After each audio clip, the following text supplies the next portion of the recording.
young governess who takes care of and educates the children of a well-to-do family.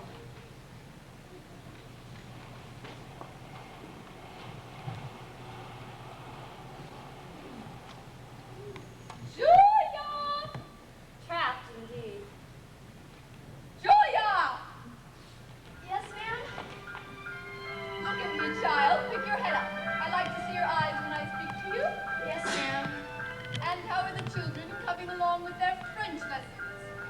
They're very bright children, ma'am. Eyes up? They're bright, you say? Well, why not? And mathematics. They're doing well in mathematics, I assume? Yes, ma'am. Especially Vanya. Certainly, I knew it. I excelled in mathematics. He gets that from his mother, wouldn't you say? Yes, ma'am. Head up. That's it. Don't be afraid to look people in the eyes, my dear. If you think of yourself as inferior, that's exactly how people will treat you. Yes, ma'am. Quiet girl, aren't you? Now then, let's settle our accounts. I imagine you must need money, although you never asked me for it yourself. Let's see, now we agreed on 30 rubles a month, did we not? 40, ma'am. No, 30. I made a note of it. I always pay my governesses 30. Who told you 40? You did, ma'am. I spoke to no one else concerning money. Impossible. Maybe you thought you were 40 when I said 30. If you kept your head up, that would never happen. Look at me again, and I'll say it clearly. 30 rubles a month. Yes, ma'am. Now then, you've been here 2 months exactly. 2 months and 5 days, ma'am. No, exactly 2 months. I made a note of it. You should keep books the way I do, so there wouldn't be these discrepancies. So, we have 2 months at 30 rubles a month comes to 60 rubles, correct? Yes, ma'am. Thank you, ma'am. Subtract 9 Sundays. We did agree to subtract Sundays, didn't we? No, ma'am. Eyes. Certainly we did. I've always subtracted Sundays. I didn't make a note of it because I always do it. Don't you recall when I said we would subtract Sundays? No, ma'am. See? No, ma'am. You weren't thinking. Your eyes were wandering. Look straight at my face and look hard. Do you remember now? Yes, ma'am. I didn't hear you, Julia. Yes, ma'am. Good. I was sure you remember. Plus 3 holidays, correct? 2, ma'am. Christmas and New Year's. And your birthday, that's 3. But I worked on my birthday. You did? There was no need to. My governesses never worked on their birthdays. But I did work. But that's not the question, Julia. We're discussing financial matters here. I will, however, only count 2 holidays if you insist. Do you insist? I did work. Then you do insist. No, ma'am. Very well, that's 3 holidays, therefore we take off 12 rubles. Now then, 4 days little Koya was sick and there were no lessons. But I gave lessons to Vanya. True, but I engaged you to teach 2 children, not 1. Shall I pay you in full for doing only half the work? No, ma'am. So will the doctor. Now 3 days you had a toothache and my husband gave you permission not to work after lunch. Until 4, ma'am. I worked until 4. I have here did not work after lunch. We have lunch at 1 and are finished at 2, not 4, correct? Yes, ma'am.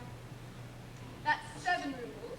7 and 12 is 19. Subtract, that leaves 41 rubles, correct? Yes, ma'am. Thank you, ma'am. Now, January 4th, you broke a teacup and a saucer. Is that true? Just the saucer, ma'am. Well, what good is a teacup without a saucer? 2 rubles. The saucer was an heirloom. It cost much more, but let it go. I'm used to taking losses. Now, January 9th, Koya climbed a tree and tore his jacket. I forbid him to do so, ma'am. But he didn't listen, did he? 10 rubles. January 16th, Vanya's shoes were stolen. By the maid, ma'am. You discharged her yourself. But you get paid good money to watch everything. I explained that in our first meeting. But perhaps you weren't listening. Were you listening that day, Julia, or was your head in the clouds? Yes, ma'am. Yes, your head was in the clouds? No, ma'am, I was listening. Good girl. So now, we have that. Oh, yes. January 17th, I gave you 10 rubles. But you didn't. But I made a note of it. Why would I make a note of it if I didn't give it to you? I don't know, ma'am. That is not a satisfactory answer, Julia. Why would I make a note of giving you 10 rubles if I did not, in fact, give it to you? Eh? No answer? Then I must have given it to you, mustn't I? Yes, ma'am. Well, that's the point of this whole talk. Clear these matters up. So we take 27 from 41 leaves 14 rubles, correct? Yes, ma'am. Thank you, ma'am. What's this? Tears? Are you crying, Julia? Has something made you unhappy? Oh, please tell me. It pains me to see you like this. What is it? Only once since I've been here have I ever been given any money. That was by your husband. On my birthday, he gave me 3 rubles. Really? There's no note of it in my book. I'll go put it down now. 3 rubles. Thank you for telling me. Sometimes I'm a little lax in my accounts. Always shortchanging myself. So we take 3 more from 14 leaves 11 rubles, correct? Do you wish to check my figures? No, ma'am, it's not necessary. Then we're all settled. Here is your salary for 2 months, dear. 11 rubles. Count it.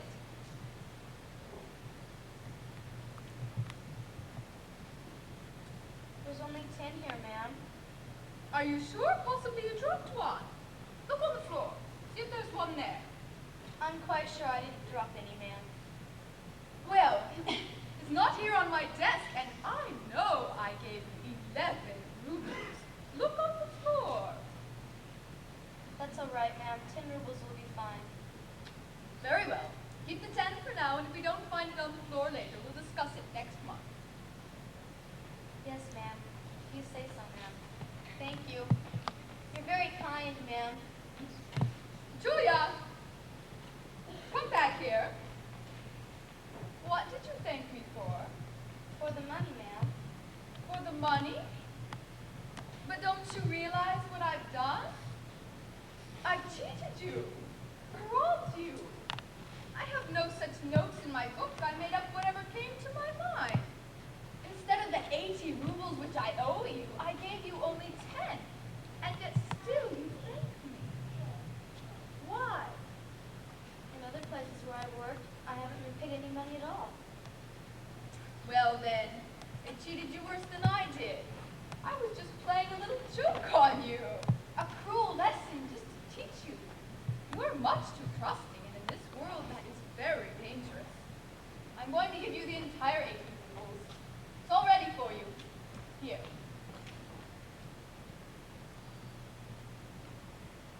Thank you, ma'am.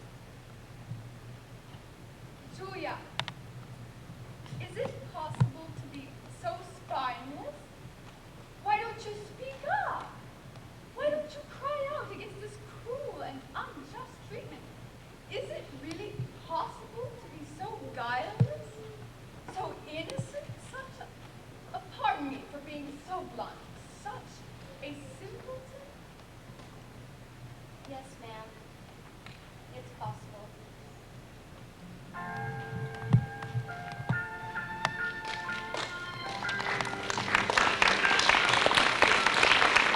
Wait!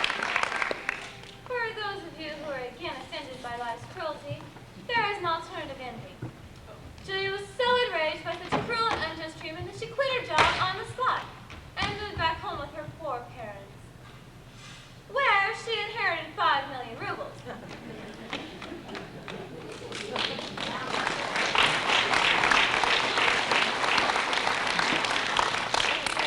It is my intention to someday write a book of 37 short stories, all with that same